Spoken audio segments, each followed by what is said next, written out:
वर्तमान समय में कोविड-19 का जो दौर है उसमें एजुकेशन सिस्टम में क्या परिवर्तन आ रहे हैं और क्या पैराडाइम शिफ्ट है,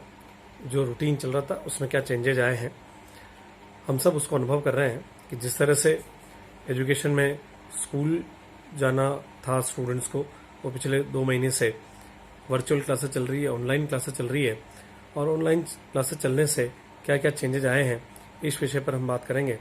और मेरा आप सबसे कहना है कि शिक्षा का जो उद्देश्य, मूल उद्देश्य है, वो ये है कि स्टूडेंट में क्या परिवर्तन आए। स्टूडेंट को कुछ सिखाना पर्पज नहीं है, जो वो जानता है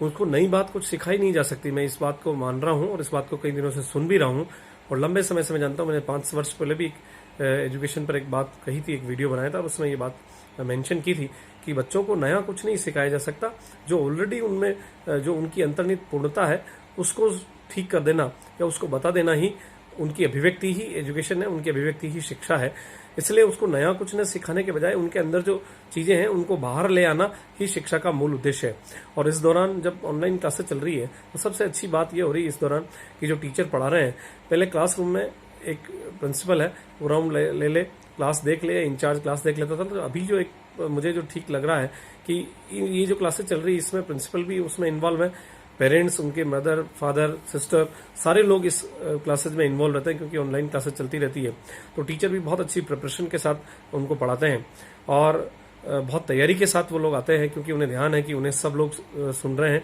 उनकी क्लासेज में वो अकेले नहीं हैं, जो कुछ वो पढ़ा रहे हैं उन सब लोगों को भी पढ़ा रहे हैं जो लोग उन्हें देख रहे हैं। इसलिए उनकी बहुत शानदार तैयारी के साथ वो लोग आते हैं और बहुत अच्छे से वो पढ़ाते हैं। एक जो दूसरा परिवर्तन है कि स्टूडेंट सुबह 7 बजे से लेकर 12-1 बजे तक जो स्कूल में रहता था उसमें वो प्रेयर करता है, उसमें डिबेट होती है, उसमें आर्ट एंड क्राफ्ट होता है, उसमें म्यूजिक होता है, उसमें डांस होता है, उसमें योगा होता है। वो सारी क्लासेस स्कूल में चलती है। स्कूल का मतलब केवल ये नहीं है कि गए और एकेडमिक पूरा किया और वापस आ गए, उसमें पूरा उसका जीवन का जो चर्या है, जो संस्कार है और उसके जो आदतें हैं, जो हैबिट्स है, वो सारी स्कूल में डेवलप होती है और वो एक एक चीज वहां सीखता है, कैसे how to talk, how to walk, how to learn, how to eat. ये सारी बातें वो स्कूल में सीखता है एजुकेशन के साथ साथ भी। और ये जो परिवर्तन पिछले 2 महीनों में आया है और जो बात हमारे यहाँ कही गई है, जो जितने सारे शिक्षाविद हुए हैं उन्होंने तो ये बात तक कही है कि केवल शिक्षक इसमें स्टूडेंट के जो जीवन है, जीवन बनाने में शिक्षक का बहुत महत्वपूर्ण रोल है। लेकिन केवल वो अकेला ही ये सब काम नहीं करता है, उसमें माता पिता का सबसे बड़ा रोल होता है कि जिस तरह के संस्कार, क्योंकि 16 आवर्स जो है वो स्टूडेंट घर पे रहते हैं, तो घर में रहकर किस तरह के संस्कार वो सीखता है, माता पिता से वो क्या सीखता है, उनको कैसे ऑब्जर्व करता है। बच्चे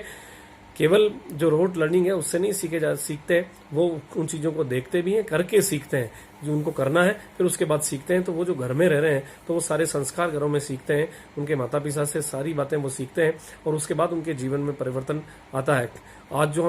जो स्थितियां देखते हैं कि जो टीचर्स पढ़ा रहे हैं उनके पास एक लंबा एक्सपीरियंस है, कहीं लंबे समय से वो पढ़ाते आए हैं तो उनके पास एक बहुत बड़ा एक्सपीरियंस है। लेकिन अगर हम बात करें टीचिंग की, तो टीचिंग में सबसे जो अच्छी बात वो ये कि जो बुक्स हैं उनमें जब हम पहला पेज खोलते हैं प्रीफेस का, उसमें 2-3 पेजों में उसकी डिटेल, बुक्स के बारे में डिटेल लिखी हुई होती है। इस बुक का पर्पज क्या है, इस सब्जेक्ट का पर्पज क्या है, इसके दूसरे सब्जेक्ट से रिलेशन क्या है, और इस सब्जेक्ट को पढ़ने के बाद या इन सारे चैप्टर्स को पढ़ने के बाद उस बच्चे में बिहेवियरल चेंजेस क्या आने चाहिए। और हम इसी बिहेवियरल चेंजेस की, पैराडाइम शिफ्ट की बात कर रहे हैं कि पोस्ट कोविड-19 के बाद इसमें क्या क्या चेंजेस आएंगे। तो सबसे अच्छी बात तो ये कि उन प्रीफेस को हमने ठीक से पढ़ लिया है तो हमें पता लग जाए। फिर हम जब चैप्टर पढ़ रहे हैं तो हर चैप्टर का एक फाइंडिंग्स है, एक कंक्लूजन है कि इस चैप्टर को पढ़ने के बाद उसमें क्या परिवर्तन आएंगे, व्यवहारगत परिवर्तन क्या आएंगे जब ये बच्चा इस चैप्टर को पढ़ लेगा। तो ये सारी बातें टीचर्स बहुत अच्छे तरीके से जानता है। वो एक बुक के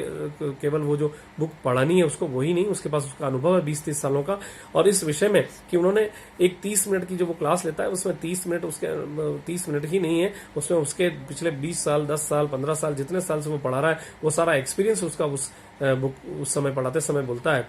एक छोटी सी जो बात है, पिकासो की कहानी में आज कहीं सुन रहा था,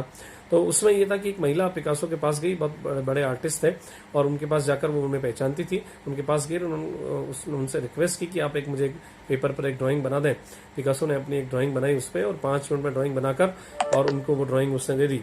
पिकासो को ने उनको दी और वो बुढ़िया उस ड्राइंग को लेकर चली गई। और जब एक दिन वो किसी को ड्राइंग बता रही थी तो उस सामने वाले व्यक्ति ने पिकासो को समझ लिया कि पिकासो के द्वारा बनाई हुई ड्राइंग है, तो उसने के बारे में बताया कि ये तो बहुत महंगी है और आप मुझे कितने में देंगे। तो उसने 30 लाख पाउंड में या जिस डॉलर में जो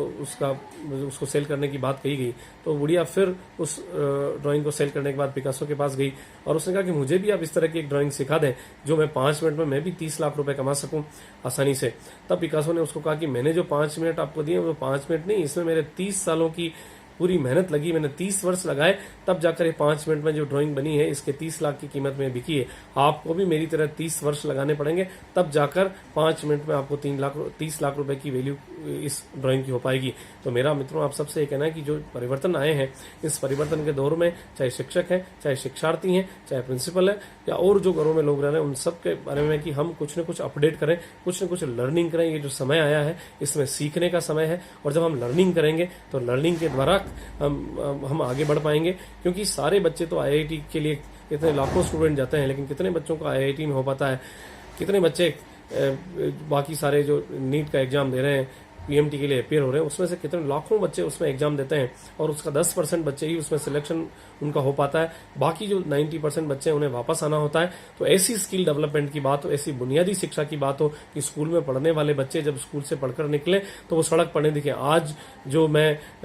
सीबीएसई के सेक्रेटरी अनुराग त्रिपाठी के द्वारा कही गई बातों को सुन रहा था तो मुझे बहुत अच्छा लग रहा था। उन्होंने कहा कि हमने स्कूलों को ये पाबंद नहीं किया कि आपको पढ़ाना क्या है, वो इस बारे में फ्री है कि वो क्या पढ़ाते हैं, बस बच्चों के डेवलपमेंट की बात की जानी चाहिए, बुनियादी शिक्षा की बात होनी चाहिए कि बुनियादी शिक्षा उन बच्चों को दी जाए, ताकि आज जो हम सड़क पर लाखों की भीड़ देख रहे हैं मजदूरों की जो लॉकडाउन के कारण परेशान है, आत्महत्या की ओर अग्रसर हो रहे हैं और जिन्हें खाने के लिए भी 2 समय की रोटी नहीं मिल पा रही है, तो हमारी एजुकेशन ऐसी कैसी हो गई है जो 2 समय की रोटी लोगों को प्रोवाइड नहीं कर सकती है। और आने वाले समय में अगर ऐसा परिवर्तन आएगा, हम लोग रिव्यू जरूर कर रहे हैं इस लॉकडाउन के दौरान, और सारे शिक्षकों को भी इस बारे में रिव्यू करना चाहिए कि हम ऐसी शिक्षा दें जिससे ये जो सड़क पर भीड़ नजर आती है ये भीड़ नजर न आए और इसमें कुछ परिवर्तन हो सके। शिक्षक, शिक्षार्थी, प्रिंसिपल, हर एक आदमी अपनी स्किल में कुछ परिवर्तन करे और परिवर्तन के साथ वो आगे बढ़े। तो मुझे लगता है निश्चित रूप से ये जो अभी एक शिफ्टिंग की ओर हम बढ़ रहे हैं, जो प्रोसेस चल रहा था उसमें जो बदलाव आ रहे हैं, उन बदलावों को हम सहज संजो पाएंगे और आगे बढ़ पाएंगे। धन्यवाद।